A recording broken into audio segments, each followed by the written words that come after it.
The SNP-led government in Scotland is facing a torrent of criticism tonight for an act of social engineering that has left women's groups dumbfounded. The Harry Potter author, J.K. Rowling, is amongst those who've denounced a legislative change that puts rape victims in an extraordinary legal position. It will mean that from this summer coming, I should say, detectives in Scotland will be able to record a rape as being committed by a woman if the attacker identifies as a female, even if the alleged rapist has male genitalia. Andrew Doyle is here with me. Andrew, not for the first time, we're talking about a degree of wokeness coming out of the SNP government in Edinburgh, which shocks, but you're going to correct me about something. No, absolutely. No, I think that's absolutely right. The SNP have been doing this for a long time, is that they have completely bought into the notion of gender identity ideology, and they are trying to change the law so that they are reducing the medical checks that are necessary for someone to change gender and to acquire the gender recognition certificate that they seek. The way I'd written that introduction makes it sound as if this law has just been enacted. It's not. Right. It's due to come in the summer. That's right. It's been around for a little while. It's a longer process, and there have been protests as well. You'll remember there were groups of feminists outside of Holyrood who were protesting about the implications of gender self-identification. And again, it's really important to emphasise what this is about. People are not saying that someone shouldn't have the right to identify however they like, or to do whatever they want with their body, or to change their body, or to change their appearance, anything.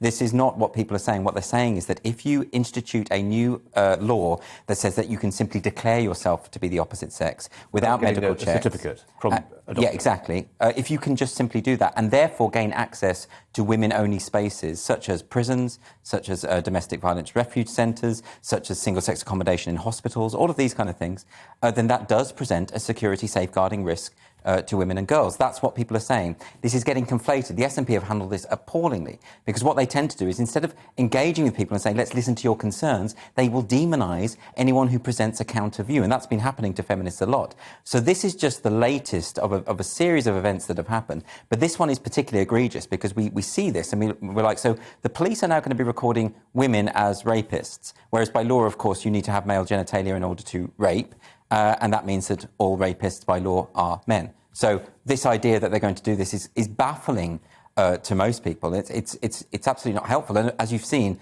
J.K. Rowling has tweeted about this. And of course, inevitably, you've had a massive stir about this. There's the tweet: war is peace, freedom is slavery, ignorance is strength. The penest individual who raped you is a woman. And it's interesting invoking that... George Orwell. Yes, exactly. So it's invoking a literary reference there to 1984, making the very, very clear case that we are in Orwellian territory now, when government bodies are denying biological reality, are expecting us to go along with and to express views that we know not to be true. That's authoritarian. I've got to say, Andrew, I feel the need to sort of put my hands up as a journalist and say I think our industry, not yours, my industry has rather let down a lot of Scots, because this has only come to light.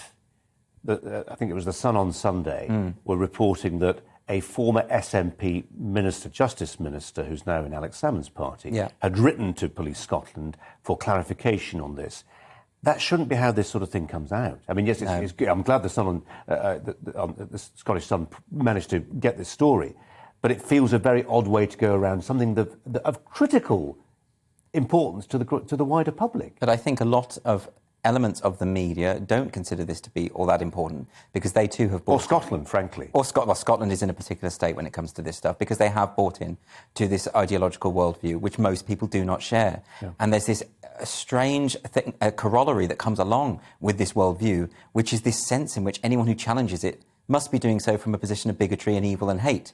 And that's absolutely not the case. I mean, it might be the case in a few cases, but in virtually all cases, it is absolutely not. And we have the same situation in the UK generally, where women can appear in court if they've been sexually assaulted, and they are expected to use the pronouns that their attacker wants them to use. So if a woman has been raped, she will have to refer to her attacker as she, and she can be in contempt of court if she doesn't. Now, I think when you use pronouns that people want use and names that people want them to use, you are doing so out of courtesy, and it's your choice whether you do that or not. But I'm not sure we should be extending courtesy to rapists. I hate to say it. I don't see why we should be doing that. I don't see why we should be worried about the police misgendering someone if they've committed an act of sexual assault. Maybe they should have thought of that before they did that.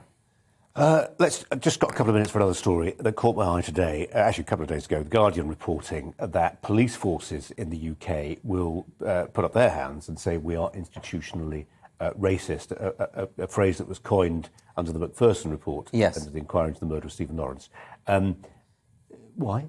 Well, there is you must have noticed there's a bit of a fashion for doing this at the moment.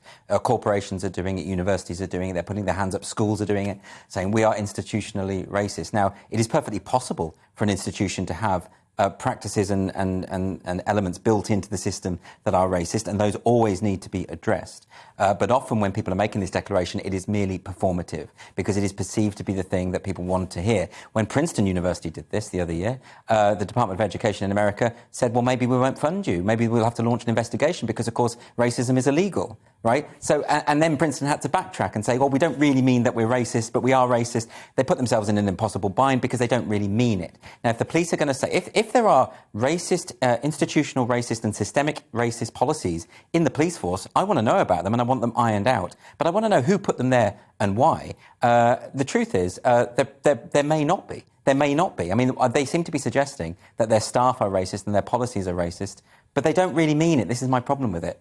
Like I say, if there are racist practices going on in the police force, there's no place for it and it has to be dealt with. But if they're simply making a declaration that we are institutionally racist in order to appease activists and protesters, then I don't see the point of that. And I don't actually think it's going to help race relations. So I think in all of these cases, let's have a conversation about the possibility of institutional racism, the possibility of systemic racism, but that should be the start of a conversation, followed by an investigation and interrogation. But at the moment, it's being used as a conclusion. It's been taken entirely on faith. And the police are making this declaration from a faith-based position without looking into it, because they think that's what they are expected to do. I don't think it's helpful. And I think it's a very complicated issue that requires more nuance and not less. Well, you always bring that nuance to the conversation, Andrew. Thanks very much indeed. I've just been tweeting out the fact that Time magazine, every year towards the end of the year, they'll declare who their person of the year is. Mm-hmm. Do you know who it is this year? No, I don't. Elon Musk. Space billionaire Elon Musk. Okay. We've had a few people writing in with their suggestions. I'm afraid to say neither of our names have made the short. I thought you were going to say Vladimir Putin because of his topless photos fishing. Very unlikely.